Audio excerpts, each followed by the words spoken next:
Well, well, that was interesting. Okay, so yeah, this is the I don't know what the penultimate episode I think they call it, which is the ones we leave behind.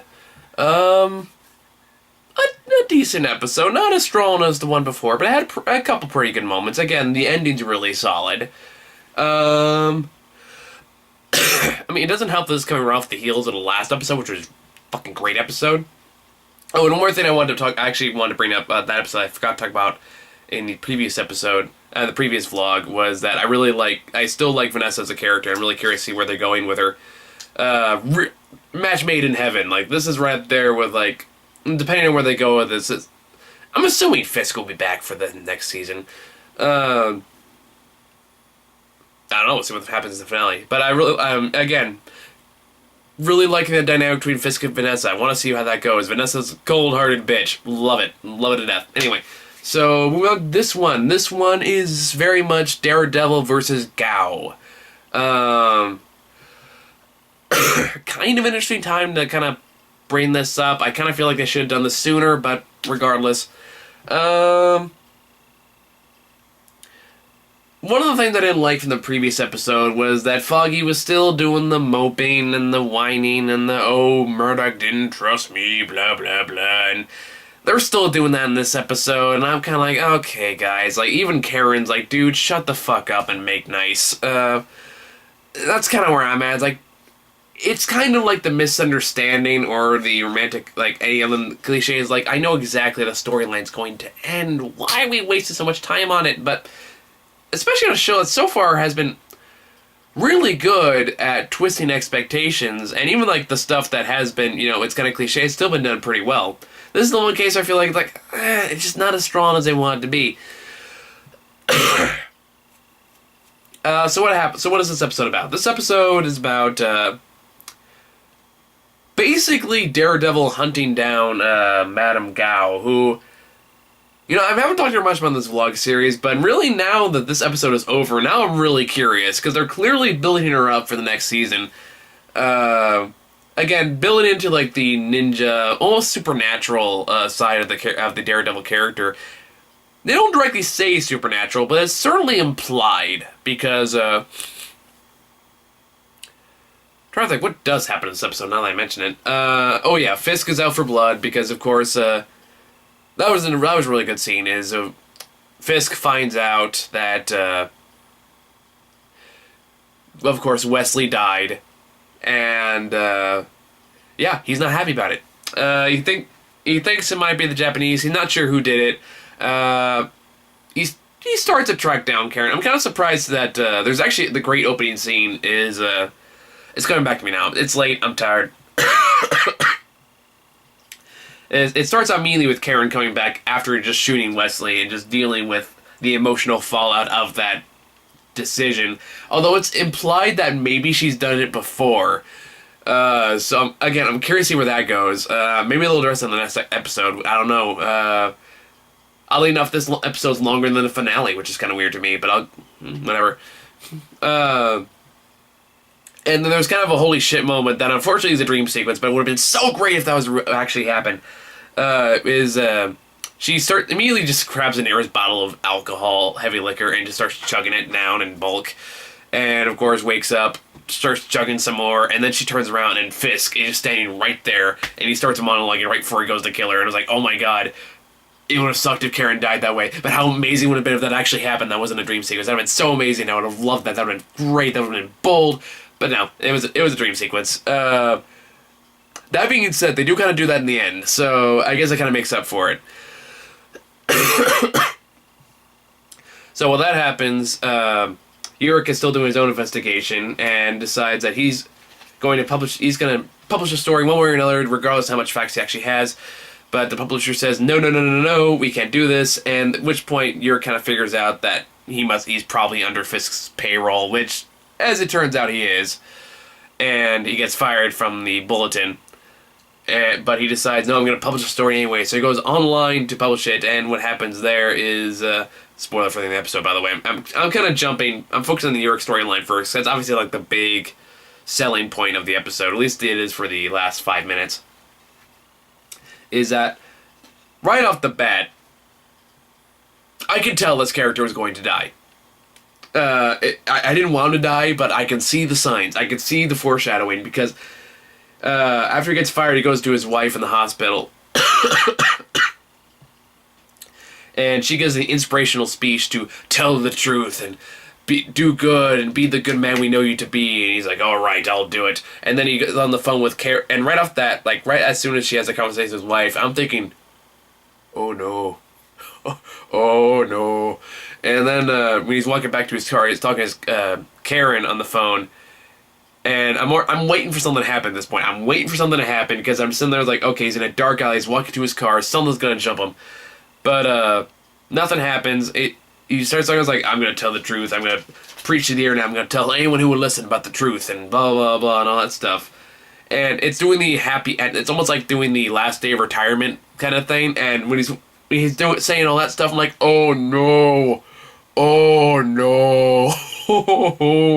Oh, Yurik's gonna die. So then he gets home, and they build it up even more, because then they show him pulling up like old news stories he's written, like the Battle of New York. And by the way, a small little nod, I like that they actually dressed up people died during that battle, because they had a little caption on the corner that said hundreds dead in alien invasion or something like that. So I really don't see, they never really dressed that very much, oddly enough. But anywho, so and they're building it up, and he slowly it's a very quiet scene, there's no music, it's very well lit, it's a very nice shot. He puts his picture of his wife on the mantelpiece, and he's looking at it. He's like, okay, I know what I have to do. And I'm thinking something's gonna fucking go wrong. And sure enough, just soon starts typing, Kingpin left, Wilson Fisk is in the corner.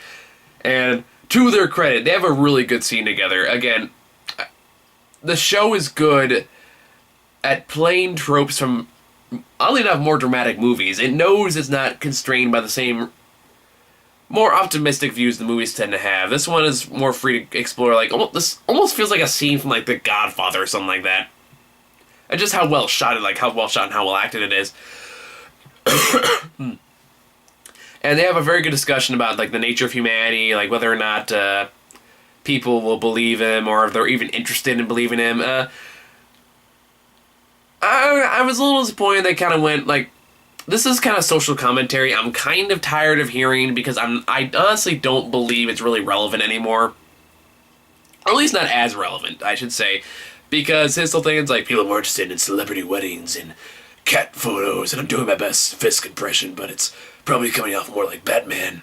But, it's like, people are interested in celebrity weddings and cat videos and all that. And, I don't know, I mean, Yurik's kind of the opposite, where he's kind of saying, I believe people want to hear the truth, I have more faith in humanity than that, but I don't know, I feel like the show kind of wanted you to lean more towards Wilson Fisk's viewpoint on this, and honestly, God, I don't know, I'm kind of tired of hearing that, because especially when you hear, like, how much, like, just the privacy issues we've had over the past decade, all the controversy we've had with, like, Ferguson, and all the huge political stuff that's been happening, the feminism arguments, Gamergate, for better or worse.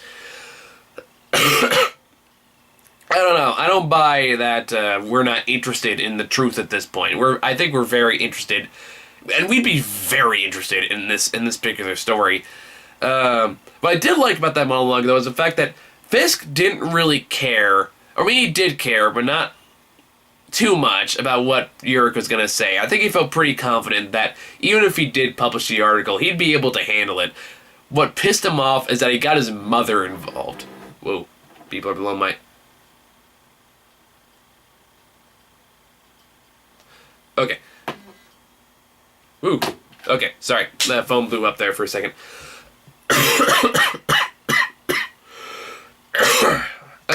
Anyway, so what was I talking about? Oh, yeah. Wilson Fisk. So Fisk doesn't really strike me as someone who, like... This isn't a matter of just protecting himself. This is a personal matter of, you got my mother involved. That's exactly what he says right before he attacks him. He goes, look, if this was the case, I'd probably let you live, leave you off with the threat, and be on my merry way. but you got my mother involved. I'm gonna fucking kill you. And that's exactly what he does. So yeah, Yurik's dead. I'm surprised. That was ballsy of them. I'll give them credit. Because as far as I know, Karen was created for the show. Don't quote me on that. I mean, if I'm wrong, you'll correct me in the comments. But Yurik is a well-known comic book character, and as far as I know, he's still alive in the comic books. So the fact they just killed him off is like, whoa, okay. Gloves are off now, okay. And so the rest of the story, it's still good. I mean, I like seeing Daredevil, like, doing doing the rooftop stuff. That was fun. As Matt Murdock too, so it looked like he was actually doing his own stunts, so it looked pretty impressive stuff there. Nothing fantastic, but pretty good. Madame Gao is like, I did like the scene where Daredevil finds the Madame Gao's headquarters and realizes the horrible shit she's doing to her workers. That like all their eyes are gone, well not gone, just heavily burned, so they're blind. And he senses this, and he's horrified by it, and he just kind of realized how horrific the people he's dealing with are. Much more, I think, than before. To the point, like, this is like the breaking point, where he's like, oh my god, I can't do this alone. And that's what happens when he goes back to the office, sees Karen there. And yeah, basically that's exactly what he says, like, I'm pushing her away, I can't do this alone, and then he just breaks down into tears. Son of a bitch, people, leave me alone. Okay, Anywho, so, yeah. After that point, God damn it, text message making the train of thought.